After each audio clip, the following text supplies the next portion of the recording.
পৌরসভার পক্ষ থেকে এই ঈদের জামাতের পরিচ্ছন্নতার ব্যাপারে সচেষ্ট ছিলাম, আর সৌন্দর্য বর্ধনের ব্যাপারে সচেষ্ট ছিলাম।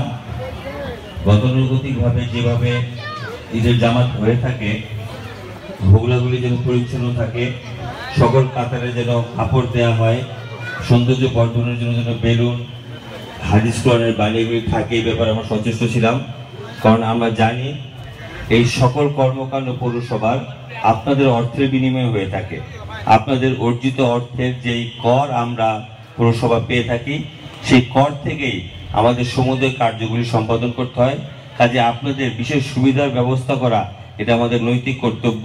কারণ আপনারাই এই শহরের মালিক, আমরা কেয়ারটেকার মাত্র।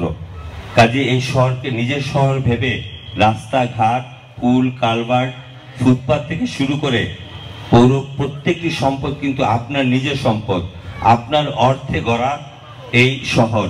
কাজে শহরকে নিজের গৃহের মতো আপন মনে করে ওই দৃষ্টিতে দেখলে শহরের পরিচ্ছন্নতা সহ বাসযোগ্য হওয়ার জন্য সব দিক দিয়েই আমরা সবাই উপকৃত হব, যা আমাদের ভবিষ্যৎ প্রজন্মের জন্য একটি দীক্ষা হয়ে থাকবে। আর সর্বোপরি যে কথাটি না বললেই না, আমরা যারা পিতামাতা আছি তারা যেন সঠিকভাবে আমাদের সন্তানদের ইসলামের শিক্ষাটি দিয়ে যাই। কারণ আজকে অনেকেই টিনেজ ছেলেরা অল্প শিক্ষার মাধ্যমে বিভ্রান্ত হয়ে একটি সামাজিক ব্যাধিতে এই দেশকে আক্রান্ত করছে। কাজেই পরিবার থেকে আমাদের পদক্ষেপ নিতে হবে। আমাদের কোনো সন্তান যেন কোনোভাবেই ভ্রান্ত পথে না যেয়ে পরম করুণাময়ের কাছে পরকালে পিতামাতা হিসেবে আমাদেরকে জবাবদিহি করতে দাঁড় না করায়। আমরা আমাদের পিতামাতার সঠিক দায়িত্বটি পালন করব ইনশাল্লাহ।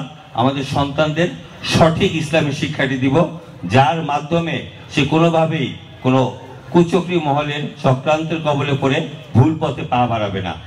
আপনাদের সকলকে ধন্যবাদ জানাই।